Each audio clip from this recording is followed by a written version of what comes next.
CIMAC Radio presenta Gafas Violetas, Miradas Feministas.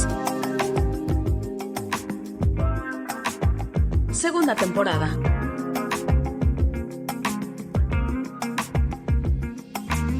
Constituyentes MX Feministas. Hola, ¿qué tal? Me da muchísimo gusto darles la bienvenida a esta emisión de Gafas Violetas a través de CIMAC Radio y en esta ocasión me acompaña mi querida compañera Verónica Palafox. ¿Cómo estás, Vero?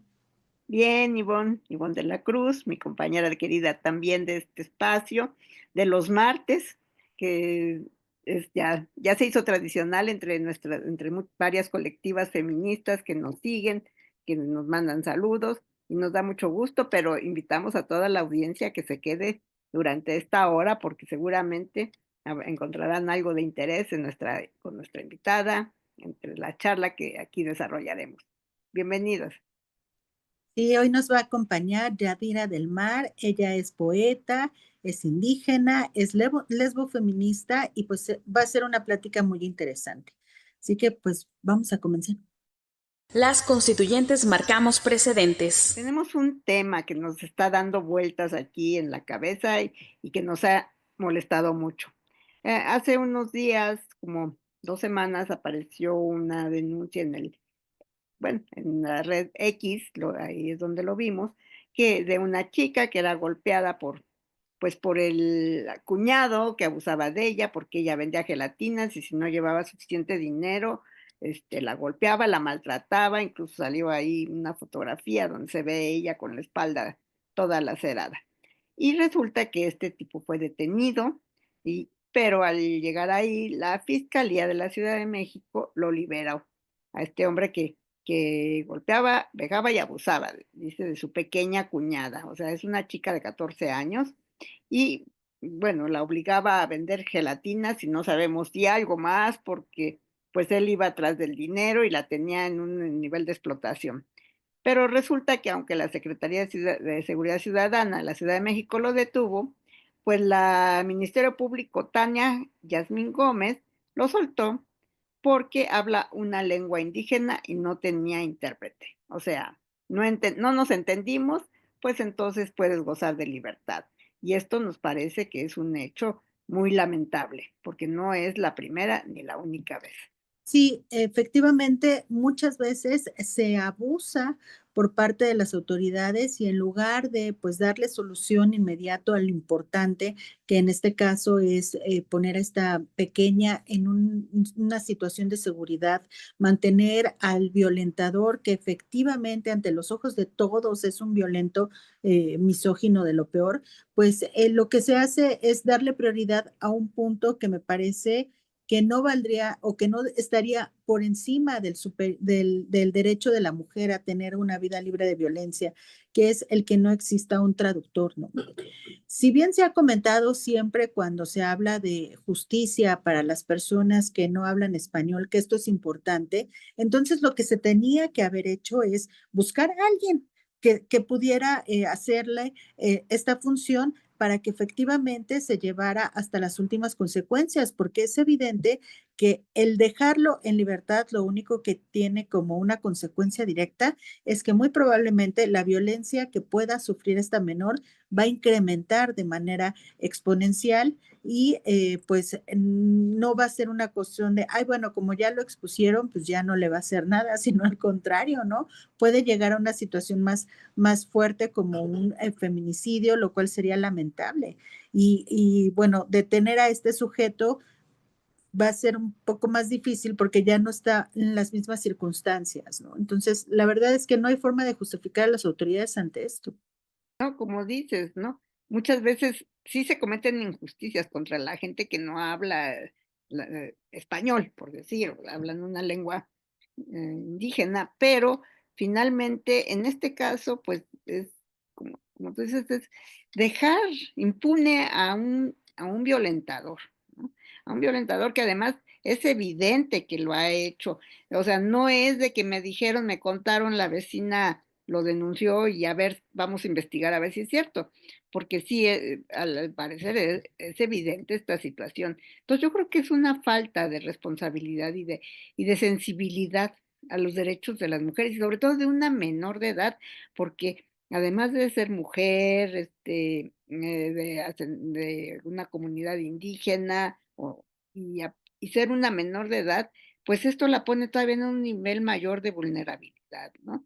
O sea, ella seguramente, pues, es que está sola acá, está con él, ¿no? O la familia es omisa también, porque, pues, por estos usos y costumbres, pues, así a veces dicen, pues, así es, ¿no? Porque lo toman como un hecho de que así debe ser, que hay un hombre que es el que puede ejercer violencia en una familia y, pues, todo mundo se queda calladito, ¿no? Pero si este caso ya llegó hasta las autoridades, pues, no hay una razón lógica, ¿no? Para que no se tomen cartas en el asunto, para que no haya tenerlo detenido, hacer unas investigaciones a profundidad y realmente, pues, que la justicia y que la ley se pues, se imponga aquí en este caso, sobre todo por la situación de la chica. No, o sea, aquí ya no nos dicen si la llevaron a un refugio, si la tienen en otro lugar, si la separaron de él. O sea, nosotras estamos viendo lo que está aquí, ¿no? Y lo peor de caso es que cuando un caso así, también de violencia hacia las mujeres, aparece en las redes, la gente empieza a especular, ¿no? Pues seguro unos, ya sabes, los machistas misóginos, seguro se lo ganó, seguro la tenía viviendo ahí y ella quería vivir de gratis, porque además de todo, no es nada más quienes hablamos en defensa de ella, sino la sociedad empieza a juzgar las situaciones, entonces las victimizan, las revictimizan o sea, en las instancias de justicia las revictimizan y la sociedad las vuelve a revictimizar. Esto me lleva a pensar una situación que se estuvo dando en los últimos días, que tenía mucho auge en redes sociales, que es la creación de una iniciativa, de ley que se llama Ley Alina. Es una reforma que busca garantizar que las mujeres víctimas de violencia puedan ejercer la legítima defensa sin ser criminalizadas. Lo traigo a colación precisamente por esto, o sea, ¿qué tiene esta chica ahora como elementos para poder defenderse, ¿no? Si este sujeto la vuelve a agredir de esta forma, ella, ¿qué es lo que puede o no hacer? Porque cuando una mujer se defiende es criticada, porque dicen, es que, ¿por qué le quitaste la vida si él nada más te pegó poquito, ¿no? Por decir algo. Cuando no están observando que en realidad existe un riesgo latente de feminicidio y que ella lo único que está haciendo es defender la vida. Entonces, esta ley Alina busca precisamente que las mujeres puedan defenderse de una agresión física, sexual o feminicida sin ser juzgadas como las agresoras, sino que puedan llevar su contexto de una forma, digamos, con una perspectiva de género y que se entienda que lo que ellas hicieron fue defenderse. Y cuando esto sale y se empieza a proponer en el estado de Baja California, es donde inician esta iniciativa, lo que surge por parte de la sociedad es una crítica donde dice, es que esto va a hacer que las mujeres puedan tener un permiso de matar libremente. Entonces, pues no les podemos permitir a las mujeres que tengan el permiso de matar a sus probables feminicidas, ¿no? Y me deja pensando en, pues realmente, ¿qué opciones nos están dejando a las mujeres ante este tipo de violencia? Porque no está justificado que nos defendamos. No está justificado y las autoridades no están actuando con lo que deben de tener, con las leyes que ya existen para darnos esa seguridad que deberían. De hecho, pues se queda uno pensando, decir, bueno, entonces, si me defiendo, yo agredí, o sea, malo. Si no me defiendo, pues es una tonta, ¿no? Y estoy esperando a que esta violencia, como sabemos, la violencia va escalando, va escalando, va escalando, pareciera, o sea, que no, y ni cuenta nos damos a veces, ¿no? De que vamos entrando en un círculo de violencia que no podemos parar. Y mientras no haya alguien que nos respalde, que esté atrás de nosotros, pues seguiremos ahí, ¿no? Hasta que, pues, muchas veces, pues lo hemos visto, pues terminan en situaciones pues muy lamentables, dolorosas para todas, ¿no?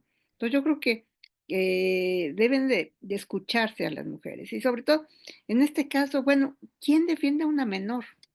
No sabemos, ya no sabemos más allá si nada más viven ellos 2 en la casa y él es el tutor, no lo sabemos, pero es una menor que está en un estado de, pues, yo me imagino de soledad, indefensión, y va a seguir, como tú dices, recibiendo violencia porque, pues, ahora ya me acusaste, ahora te va a ir peor, ¿no? Entonces, bueno, pues, es cosa de seguir este caso y que, pues, que las instancias de justicia y de seguridad ciudadana, pues, yo creo que deben de seguir vigilando esta situación, ¿no? No nada más, pues ya, lo soltamos de ahí, háganse bolas ustedes 2, ¿no? Hacemos una breve pausa. Estamos en Gafas Violetas, Miradas Feministas. En CIMAC Radio queremos escucharte. Queremos escucharte. Queremos escucharte. Comunícate con nosotras al 5535 0847 61. 5535 0847 61. Y déjanos conocer tus opiniones sobre nuestra programación. CIMAC Radio, periodismo con perspectiva de género. Regresamos a seguir tirando al patriarcado. Constituyentes MX Feministas. Me da muchísimo gusto darle la bienvenida en esta ocasión a nuestra invitada en Gafas Violeta. Ella es Yadira del Mar. Y bueno, primero quisiera que nos platicaras un poco de ti, Yadira. Cuéntanos, danos una pequeña biografía de ti. Hola, buenas noches, qué gusto estar por acá. Bueno, pues yo siempre a todos lados donde me invitan, la presentación que hago es que en efecto soy Yadira del Mar, soy poeta, soy lesbiana, yerbera, de formación académica, soy licenciada en sociología, maestra en ciencias sociales y actualmente estoy estudiando psicología. Y también, por supuesto, con el tema de la escritura, me presento como escritora y poeta. Pues es una historia ya de mucho tiempo atrás, desde que era yo prácticamente adolescente. Creo que una de las primeras grandes íconos para mí que me acercó al mundo de la literatura y después al mundo de la escritura fue mi maestra Diana, a la que siempre recuerdo con mucho amor, con mucha admiración. Fue mi maestra de español durante mi paso por la educación secundaria. Ella nos acercó a las letras, primero pues porque era una maestra muy joven, muy revolucionaria para el momento en el que estábamos viviendo. Quizás se acuerdan que en aquellos años 2000 hubo ahí una polémica con la Secretaría de Educación, Secretaría de Cultura, donde se prohibió leer Aura de Carlos Fuentes. Sin embargo, esta maestra Diana nos decía, no, es que yo quiero formar alumnos y alumnas con un criterio, ¿no? Entonces, en mi materia sí vamos a leer estas obras que están ahí en polémica, pero yo quiero que ustedes tengan su propio criterio. La recuerdo mucho porque era una mujer que decía, bueno, para escribir bien hay que leer mucho. Un ejercicio que me acercó al mundo de la escritura con ella, pues fue precisamente que nos pedía un diario, llevar un diario de todo lo que veíamos en el trayecto de nuestra casa a la escuela. Y claro que en esas hojas de adolescencia pues quedaron plasmadas muchas historias, tanto de mis compañeras como mías, historias que tenían que ver, por ejemplo, con violencias que vivíamos como adolescentes ya en ese momento. Nosotras estudiábamos cerca de donde ahora está la sede de la Sedena, entonces había historias de acoso, historias de mucha violencia. Y también pues quedaban plasmadas las vivencias de unas niñas, ¿no? De 13, 14 años que se estaban descubriendo. Entonces, desde ahí la secundaria y después el paso por la educación media, que fue también de la mano de una maestra, la maestra Marta, que nos hacía escribir, tener ejercicios de escritura y posteriormente con un profe, ¿no? El profesor Marco Antonio García, que nos fomentaba mucho el tema de tener que escribir, nos pedía grandes textos que nosotros redactábamos, entonces desde ahí creo que empezó todo este tema de poder empezar a caminar en el mundo de la escritura.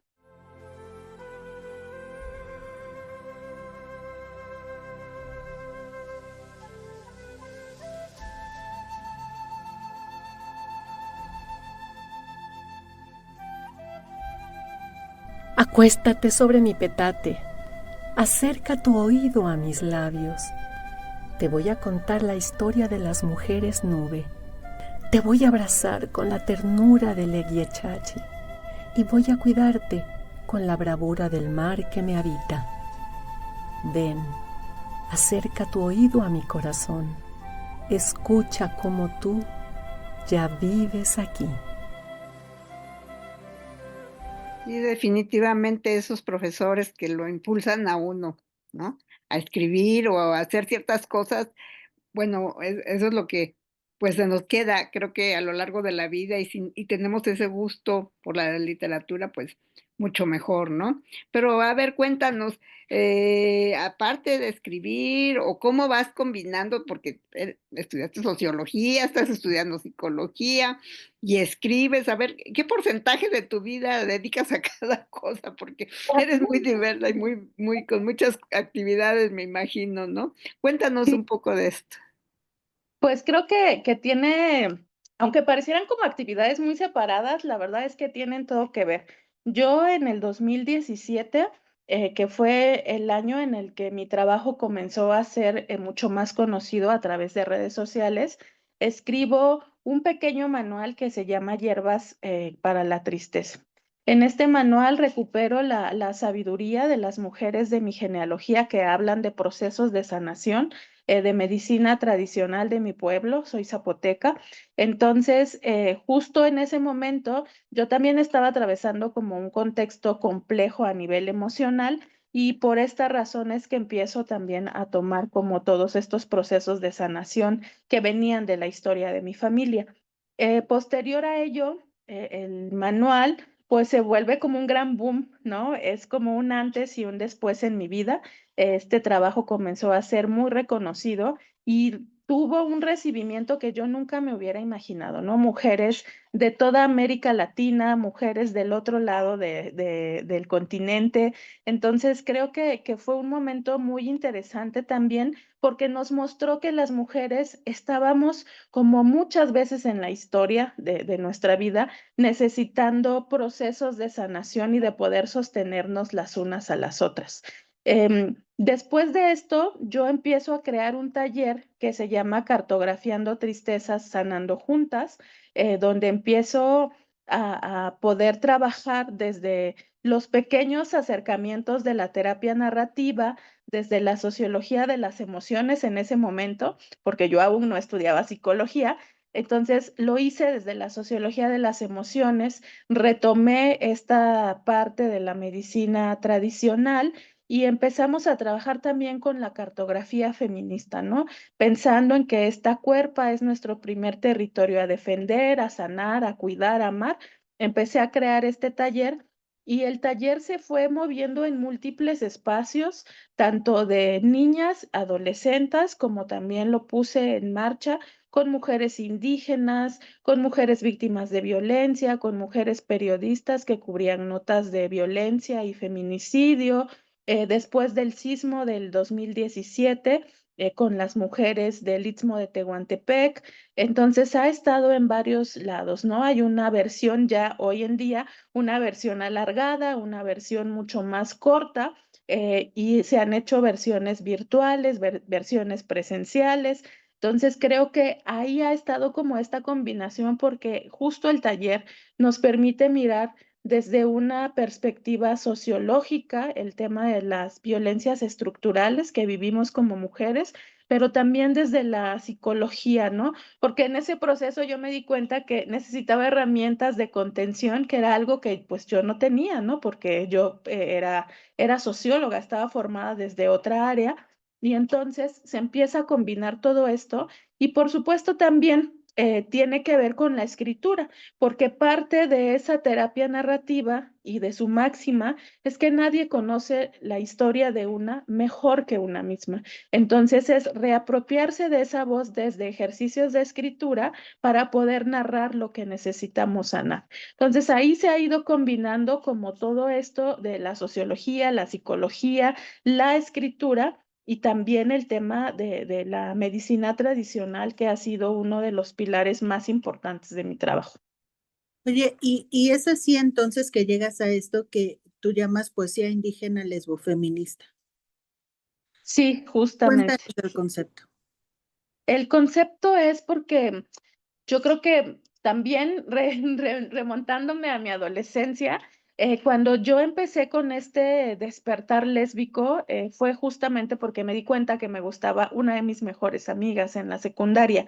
Esta maestra Diana no solamente fue importante desde este aspecto literario, sino que cuando era yo adolescente, había un rumor en la secundaria donde se decía que la maestra Diana era lesbiana, ¿no? Y era un rumor que corría en los pasillos, pero fue un rumor que cobró muchísima fuerza a la magnitud de que muchos padres de familia le pidieron al director de la secundaria que removiera a la profesora de su puesto porque no era un buen ejemplo para, sobre todo para las alumnas, ¿no? Entonces, cuando las compañeras y yo platicábamos de esto, y recuerdo que una vez alguna de ellas me dijo, es que no sabes que la maestra Diana es lesbiana. Y yo decía, híjole, ¿y cómo saben, no? O sea, ¿cómo puedo leer en ella que es lesbiana? Y yo me decía a mí misma, quizá ellas me están mirando de la misma manera que están mirando a la maestra Diana, ¿no? ¿Cómo es que se llega a notar que una es lesbiana? Entonces, en ese despertar, yo empecé a buscar lugares que me representaran como lesbiana. Y lo que encontraba en ese momento, pues eran cosas que eran muchísimo, muy alejadas de mi realidad, como estos relatos donde mostraban a las lesbianas como mujeres hipersexualizadas, mujeres malvadas que seducían a otras mujeres.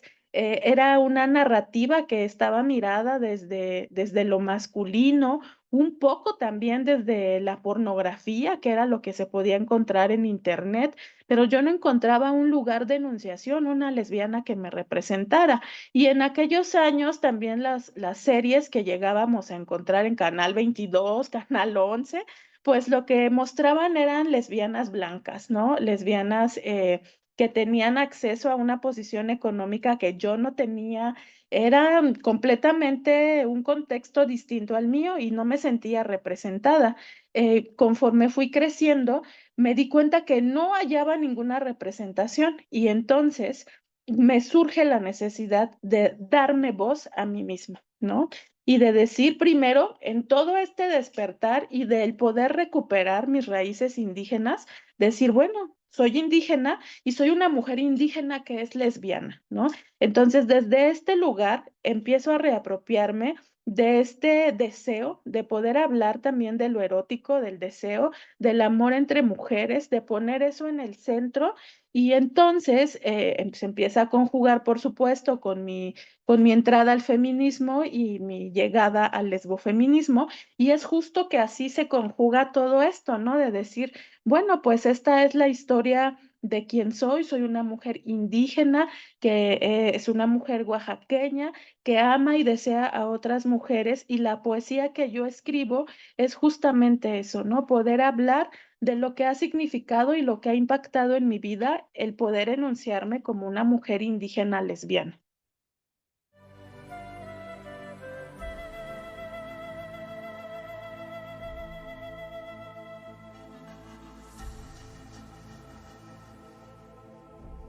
Soy la diosa de la mar.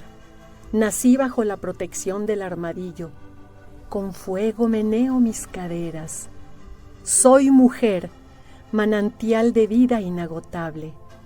Hablo con las plantas como me enseñaron las ancestras. Me curo con copal y tabaco. Leo mis sueños para descifrar mis miedos. Me gustan las que, como yo, no tienen miedo de nombrarse. Soy la diosa de todas las aguas. Y tú, lesbiana poderosa, puedes acercarte y escuchar las olas que habitan en mi corazón. Y eso que dices que todos estos ideas que tenemos preconcebidas de que pueden ser muy rudas y todo, pero vemos en tus textos una sensibilidad por la naturaleza, por este ambiente donde tú crecías. O sea, todas estas cuestiones que dice uno, bueno, no rompes ese patrón, ¿no? De que de la creencia común que dice uno, no, pues es que tiene que ser una mujer ruda y así, ya sabes, ¿no? Porque es lesbiana, ¿no? Finalmente, pues, ¿cómo tú te acercas? O sea, ¿qué lenguaje utilizas? Es sencillo, bonito, armónico, es lo que me gusta, ¿no? Entonces, ¿cómo es que tú combinas estas, o más bien rompes esos patrones, ¿no? En tu trabajo literario. Pues creo que justamente viene desde esta noción que creo que todas y muchas mujeres que hemos pasado en este proceso de descubrirnos, de poder enunciarnos como en espacios muy LGBTeros, ¿no? Espacios donde pues hay toda una crítica también con respecto a las formas de relacionarse de esta comunidad.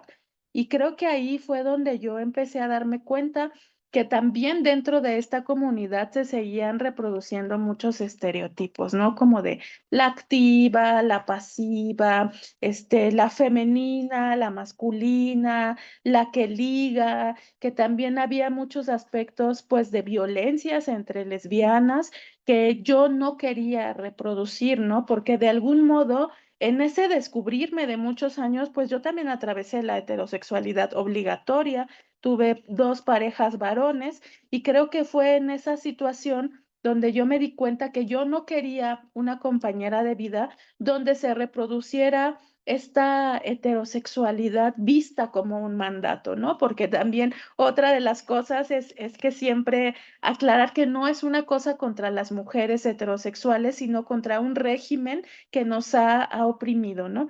Entonces creo que poder tirar todas estas ideas que se tienen ha sido también fundamental, porque gran parte de esto es que yo he en mis escritos hablado mucho de poder enunciarnos desde otros puntos, ¿no? Y también hablar mucho de lo que en mi escritura he denominado como las mujeres machorras, ¿no?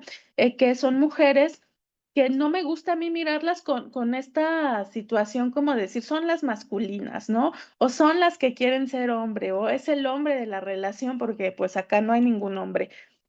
Son mujeres que me gusta nombrarlas como desde esta libertad de romper con los mandatos de feminidad, mujeres que se viven libres. Entonces creo que ha sido derrumbar paso a paso como todos estos estereotipos, estas nociones, salirnos también desde esta norma heterosexual y no volver a repetir los patrones dentro de los vínculos que establezco, pues no solamente con mi esposa, ¿no? Sino también con las mujeres amigas lesbianas que estamos construyendo desde otra propuesta de vida.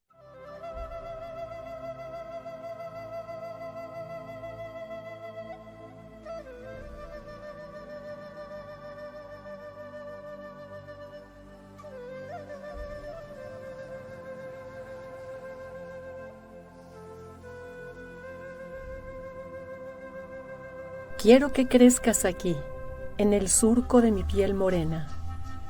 Quiero crecer en ti, en tus valles llenos de vida. Quiero que crezcas aquí, en medio de la saladura de mi mar. Quiero crecer en ti, en tus aguas profundas. Quiero que crezcas aquí, en el bordado más fino de mi huipil. Quiero crecer en ti, en el centro de tu vida. Quiero que crezcamos juntas y que aún en sueños sigamos creciendo la una en la otra.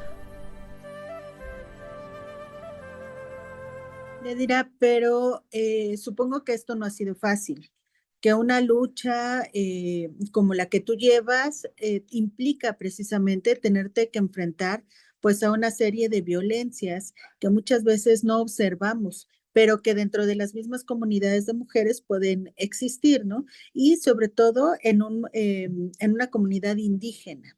¿Cómo fue aceptada tu enunciación? ¿Cómo fue aceptado tu pronunciamiento cuando dijiste soy lesbiana, soy lesbofeminista, voy a hacer esto y voy a crear todo esto dentro de mi comunidad? Pues sí, fue un proceso complejo Primero, número uno, debido como a procesos migratorios, ¿no? Procesos que me hicieron desde muy pequeña migrar de Oaxaca a Ciudad de México, a Estado de México, todo esto pues por buscar pues mejores condiciones de vida, ¿no?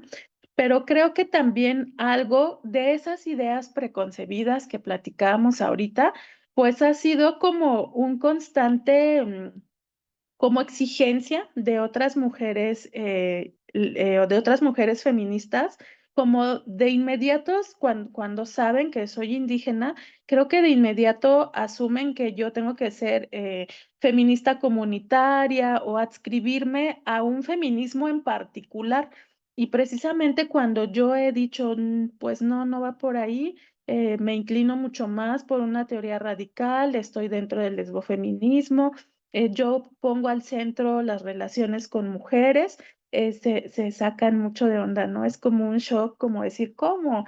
Y creo que también ha sido mucho el tener como que estar en esta constante explicación de decir, a ver, ¿por qué de inmediato asumes que tengo que adscribirme a cierta rama del feminismo, a cierto feminismo, porque lo estás haciendo desde una mirada donde como mujer indígena solo puedo tomar la decisión que tú crees que debo de tomar, ¿no? Y una vez más este tema de subordinación para las mujeres y doblemente para las mujeres indígenas. La cosa en la comunidad de origen es que, bueno, allá hay mucha apertura con las personas mushes, se han hecho películas, documentales, series, de todo, ¿no?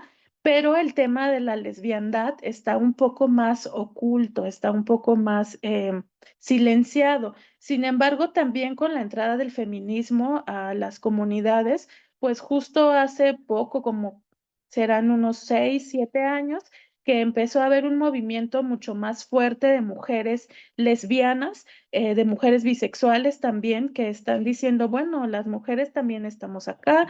Sabemos que ha sido una lucha también fuerte, constante de los mushes, pero también decirles que acá estamos las lesbianas, ¿no?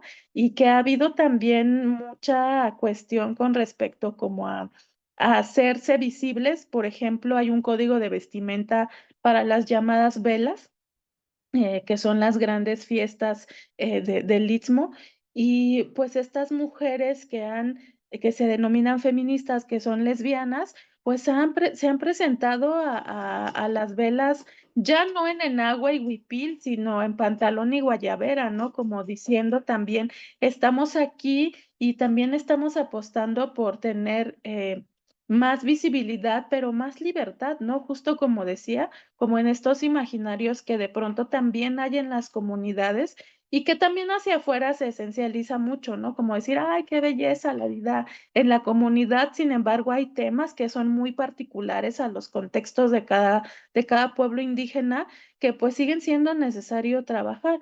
Entonces, la respuesta, pues de algún modo, pues fue tomada no de manera tan negativa, sino como un tanto de apertura con mi familia también, o sea, mi familia bastante abierta con el tema de mi lesbiandad, que claro, cuando era muy joven, pues sí, sí me daba miedo el rechazo de mi mamá, de mi papá. Sin embargo, creo que ha sido muy, muy gratificante para mí en esta experiencia que mi mamá siempre ha sido un apoyo y un pilar y ha querido compartir con cada mujer con la que yo en algún momento tuve una relación.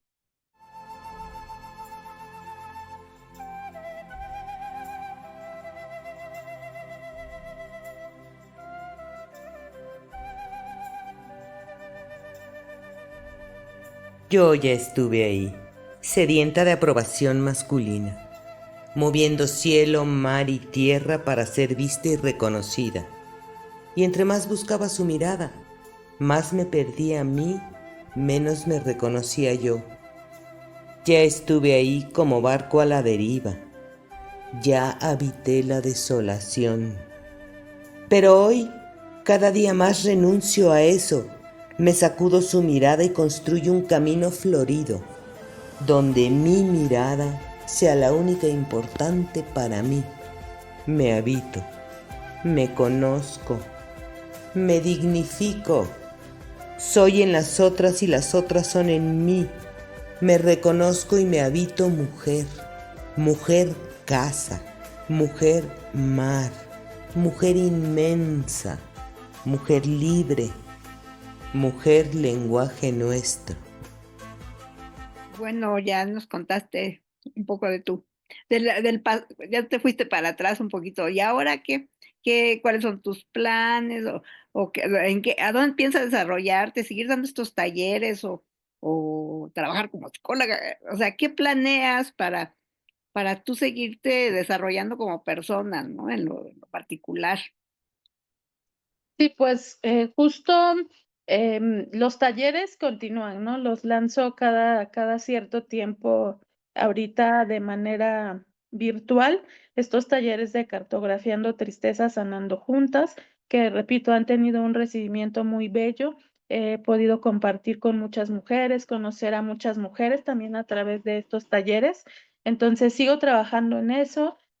Sigo también con el tema de la presentación de mi último libro, Xku, que es un libro de cuentos cortos.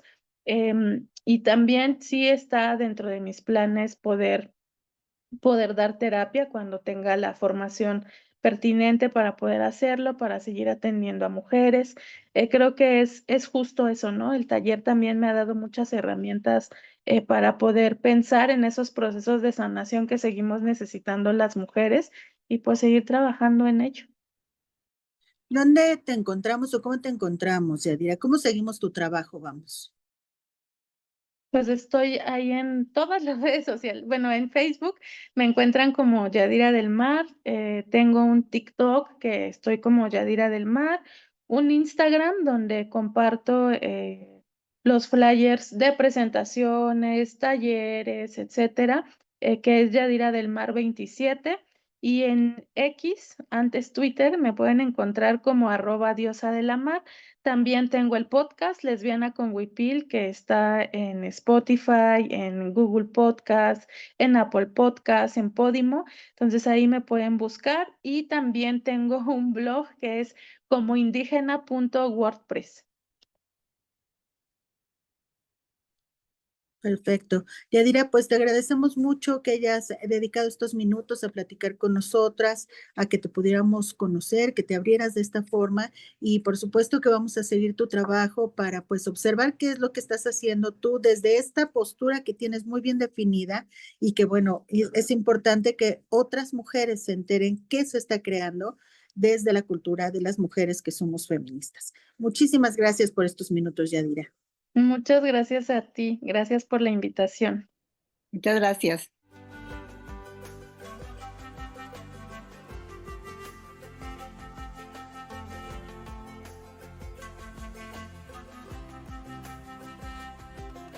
¿Cómo no me van a gustar las mujeres si en su cuerpo reconozco el infinito que también soy yo?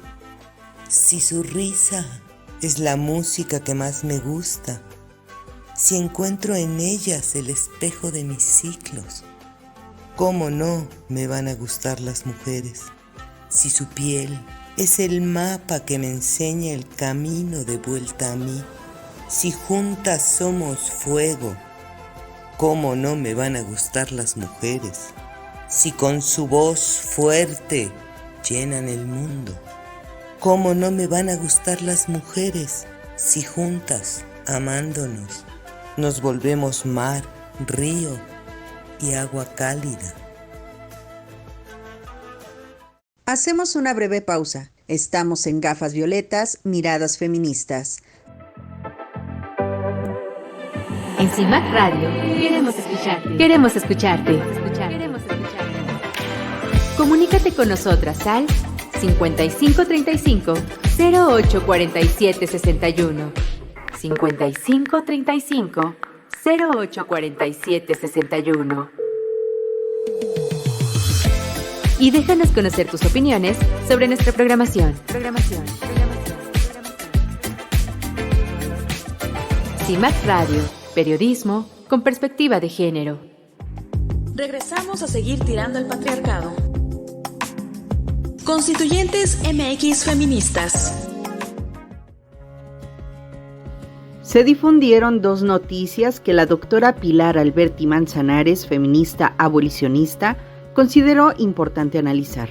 Primero, contestó al trascendido de Milenio publicado el 15 de abril, donde se afirma sobre la 3 de 3 que fue aprobada con fanfarrias en 2023, pero no existe en ninguna ley electoral. Ahí sigue Cuauhtémoc Blanco, entre otros, símbolos vivientes de que ser violento no les impide figurar. La ley 3 de 3 nació para proteger a las mujeres, pero en la práctica protege a los de siempre.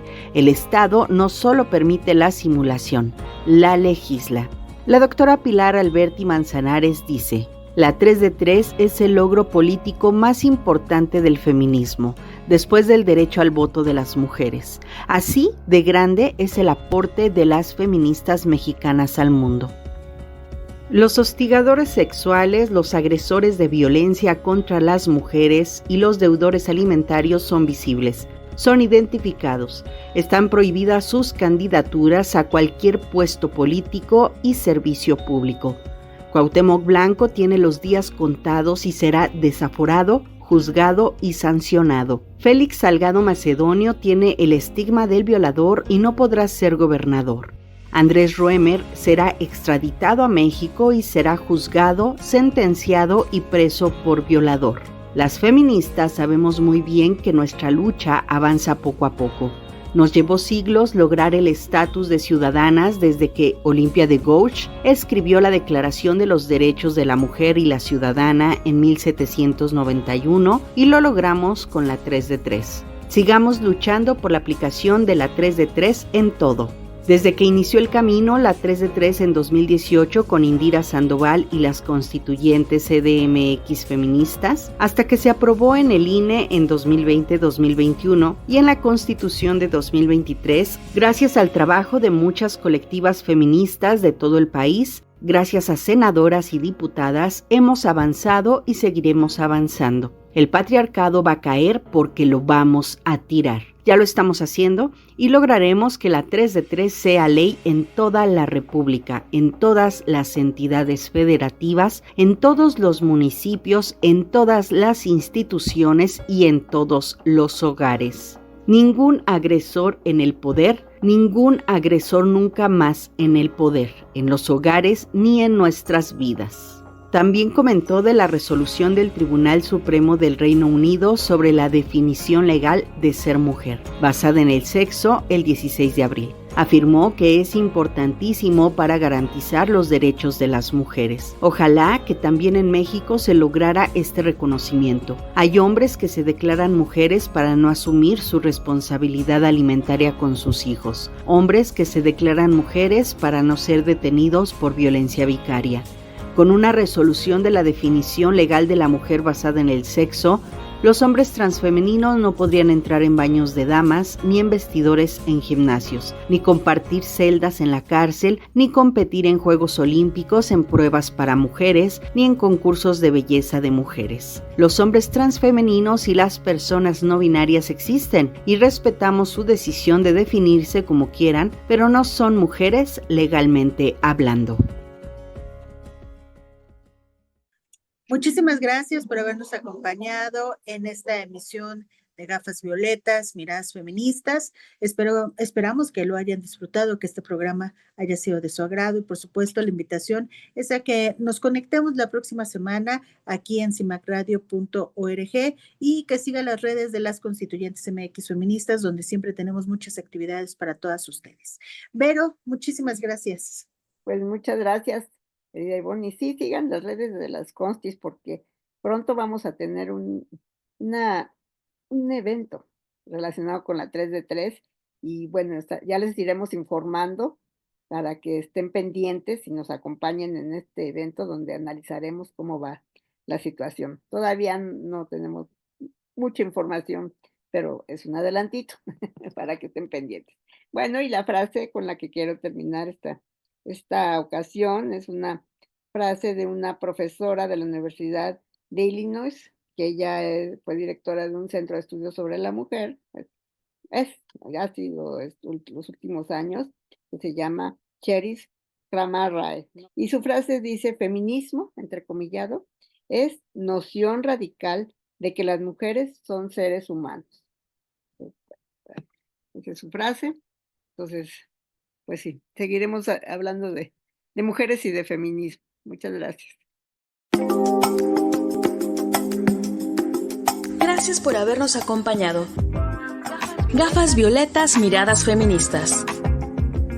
Segunda temporada. Constituyentes MX Feministas.